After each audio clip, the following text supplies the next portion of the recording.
હવે રજૂ કરીએ છીએ પ્રાસંગિક, જેનો વિષય છે શિક્ષક રાષ્ટ્રની સંસ્કૃતિનો મધુર માળી.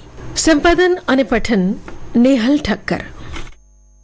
ભારતના પ્રથમ ઉપરાષ્ટ્રપતિ અને દ્વિતીય રાષ્ટ્રપતિ શ્રી ડોક્ટર સર્વપલ્લી રાધાકૃષ્ણનના જન્મદિવસને 5 સપ્ટેમ્બર 1962 શિક્ષક દિન તરીકે ઉજવવામાં આવે છે. ભારત રત્ન શ્રી ડોક્ટર રાધાકૃષ્ણન કુશળ શિક્ષક, વિવિધ ધર્મ અને તત્વચિંતનના વિદ્વાન અને રાજપુરુષ હતા.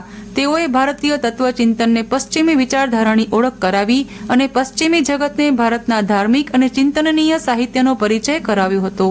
શિક્ષક દિન નિમિત્તે દેશભરમાં ઠેર ઠેર શિક્ષક સન્માન સમારોહ યોજવામાં આવે છે. શાળાઓમાં સ્વયં શિક્ષક દિન ઉજવાય છે. રાષ્ટ્રપતિ શ્રીના હસ્તે રાષ્ટ્રના શ્રેષ્ઠ શિક્ષકોને પુરસ્કાર એનાયત કરવામાં આવે છે.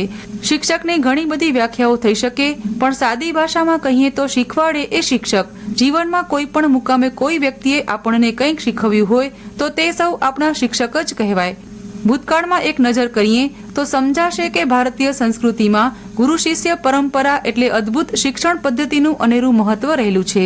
પોતાના શિષ્યોના જીવન ઘડતરમાં ગુરુજનોનો મહત્વનો ફાળો રહેતો અને તેવી જ રીતે શિષ્યો પણ પોતાના ગુરુ પ્રત્યે સંપૂર્ણ નિષ્ઠા, આદર અને સમર્પણ ભાવ રાખતા. ગુરુકુળ શિક્ષણ પ્રણાલીમાં જ્યારે બાળક સમજણું થાય ત્યારથી જ તેને અમુક નિશ્ચિત વર્ષો માટે શાસ્ત્રો, વેદ, ઉપનિષદ તેમજ જીવનના વ્યવહારિક પાઠ શીખવવા માટે ગુરુકુળમાં દાખલ કરાતો. બાળક ત્યારે જે શીખતો તેનાથી પોતાના આખા જીવનમાં ક્યાંય પાછો પડતો નહીં. શિક્ષક એ વ્યક્તિ છે જે એક બગીચાને જુદા જુદા રંગરૂપના ફૂલોથી સજાવે છે, જે વિદ્યાર્થીઓને કાંટાળા માર્ગે પણ હસીને ચાલવા માટે પ્રોત્સાહિત કરે છે, તેમને જીવવાનું કારણ સમજાવે છે. શિક્ષક માટે બધા વિદ્યાર્થીઓ સમાન હોય છે અને તે બધાનું કલ્યાણ ઈચ્છે છે. શિક્ષકની એ ધરા હોય છે જે વિદ્યાર્થીને સાચું ખોટું અને સારું ખરાબની ઓળખ કરાવવા માટે બાળકની અંદર રહેલી શક્તિઓને વિકસિત કરવાની આંતરિક શક્તિને વિકસિત કરે છે.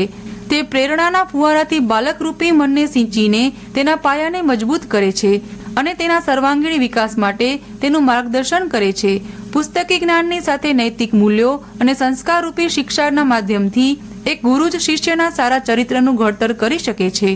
વિદ્યાર્થી પોતાના શિક્ષકને જીવનના દરેક ક્ષણ પર યાદ કરે છે અને તેમની વિશેષતાઓને પોતાના વ્યક્તિત્વમાં લાવવાનો પ્રયાસ કરે છે.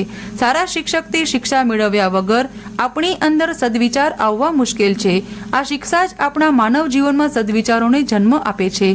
પ્રાચીન સમયમાં શિષ્ય ગુરુકુળમાં રહીને શિક્ષા મેળવતા હતા. આજે આ શિક્ષા ગુરુકુળમાંથી થઈને આલિશાન અને ભવ્ય ઇમારતોમાં આવી ગઈ છે, જેને આપણે શાળા કહીએ છીએ.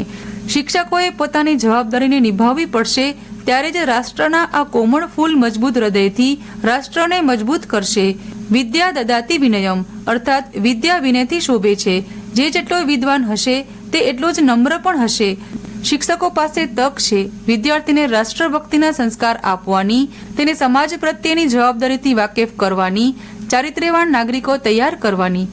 ભારતમાં જ નહીં પરંતુ આખા વિશ્વમાં આજે કોઈ પણ વ્યક્તિ જો સફળતાના શિખરે પહોંચતી હોય છે ત્યારે ક્યાંક ને ક્યાંક એમના વિદ્યાર્થીકાળ દરમિયાન શિક્ષણ તરફથી મળેલું જ્ઞાન શ્રેષ્ઠ સાબિત થતું હોય છે. રાજ્ય સરકાર દ્વારા રાજ્યભરના શિક્ષકોની કામગીરીને બિરદાવવા માટે દર વર્ષે શ્રેષ્ઠ શિક્ષક રાજ્ય પારિતોષિક આપીને તેમનું સન્માન કરવામાં આવે છે. આ વર્ષે પણ પ્રાથમિક શિક્ષણ અને માધ્યમિક શિક્ષણ વિભાગ અંતર્ગત આવતા કુલ 30 શિક્ષકોની શ્રેષ્ઠ શિક્ષક રાજ્ય પારિતોષિક માટે પસંદગી કરવામાં આવી છે, જેમાં કચ્છમાંથી ભચાઉ તાલુકાના બંધણી પ્રાથમિક શાળાના અનિલકુમાર કોદરભાઈ રાઠોડની રાજ્યના શ્રેષ્ઠ શિક્ષક તરીકે પસંદગી કરવામાં આવી છે. આજે શિક્ષક દિનના દિવસે ગાંધીનગર ખાતે શ્રેષ્ઠ શિક્ષકોને સન્માનિત કરવામાં આવશે.